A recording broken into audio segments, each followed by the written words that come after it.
There is a specific moment when yacht ownership stops being sustainable. It doesn't arrive suddenly. It builds quietly, usually over 18 to 24 months. At first, nothing feels wrong. The yacht performs.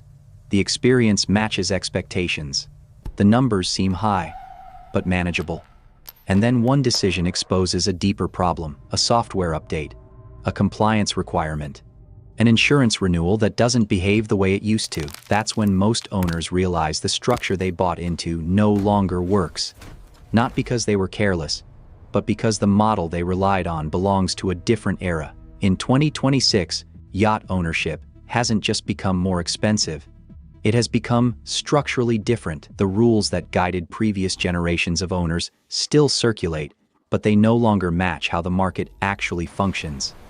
And the gap between expectation and reality is what creates the yacht trap. Owners don't fall into it because they lack money or taste. They fall into it because they enter using assumptions that no longer survive contact with the system. Today, we're breaking down exactly what changed, why the old ownership model fails, and why so many exits now happen within the first 2 years. The traditional ownership model was built on 3 core assumptions. First, that costs were predictable and could be planned annually. Second, that yachts behaved like appreciating lifestyle assets, similar to luxury real estate. Third, that ownership was primarily about enjoyment, with financial structure as a secondary concern. In 2026, all 3 assumptions are false. Costs are no longer predictable. They escalate variably based on regulation, technology, and crew infrastructure. Yachts do not appreciate, they depreciate unless actively protected. And ownership is no longer passive enjoyment. It is the management of a complex financial structure that either remains stable or collapses under compounding pressure. Owners discover this mismatch late, usually after a refit, a compliance audit, or a failed resale conversation. That delay is what turns normal ownership into a trap. The first structural shift is technology lock-in. Older yachts were repairable systems. Modern yachts are proprietary ecosystems. Navigation platforms, stabilization systems, engine management software. These are no longer open environments. They are controlled by manufacturers. When something fails, you don't repair it. You negotiate access. And access is expensive. A system update that looks routine on paper can escalate into a 6-figure event because the manufacturer controls the technician, the licensing, and the timeline. Buyers who assume maintenance behaves the way it did 10 years ago are often shocked by how quickly small technical issues become capital decisions. This isn't mismanagement, it's the new baseline, and it worsens with age because manufacturers phase out support faster than most owners expect. Systems that felt modern at purchase are treated as legacy within years. Legacy systems cost more to maintain, take longer to service, and weaken resale appeal. The old model assumed yachts aged gracefully. The new model penalizes age aggressively. Here's where the trap tightens. Technology costs feel fixed at first, but they are actually directional.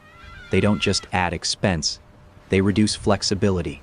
And once flexibility disappears, every decision costs more than it should. The second shift is regulatory escalation. Environmental compliance used to be background noise. In 2026, it is a defining variable. Emissions reporting, waste management standards, fuel regulations, anti-fouling certifications. Each one adds cost, but the real danger is how these regulations interact with insurance and resale. Insurers now treat non-compliant yachts as elevated risk, regardless of condition. Premiums rise, coverage narrows. In some cases, coverage disappears. Buyers see the same signals. A yacht that isn't fully compliant doesn't just sell for less. It becomes difficult to sell at all because compliance gaps transfer to the next owner.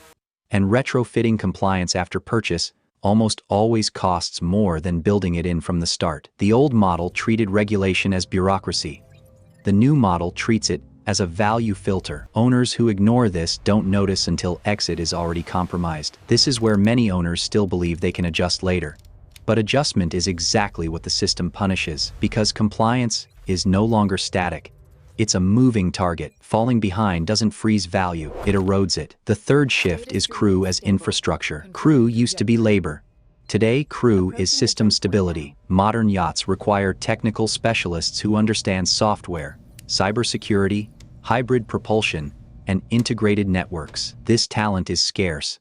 And scarcity changes pricing. Retaining qualified crew now requires competitive salaries, structured rotations, healthcare, certifications, and long-term incentives. Owners who manage crew using outdated wage assumptions encounter two problems quickly. First, they lose experienced crew to better run vessels. Second, the replacements they attract create hidden damage, incomplete logs, missed maintenance windows, compliance drift, insurance scrutiny. These issues don't show immediately.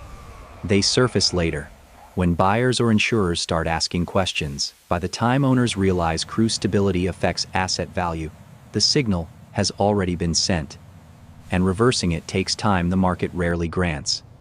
At this point, ownership often becomes reactive. Decisions stop being strategic.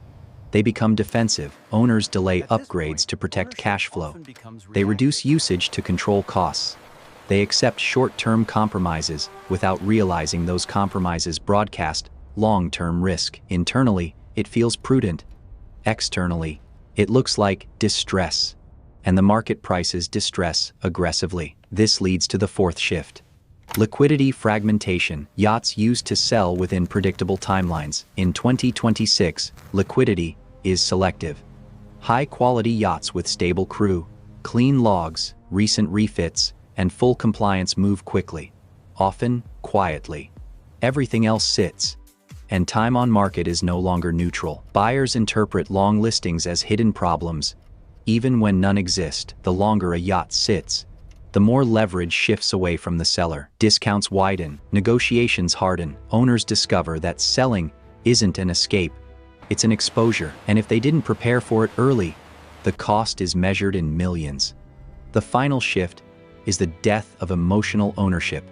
The old model allowed owners to buy what they loved and solve the economics later. The new model punishes that approach immediately. Yachts now behave like operating businesses. Every decision affects performance. Flag selection, dockage location, maintenance timing, crew structure, charter eligibility. These aren't lifestyle choices, they're financial levers.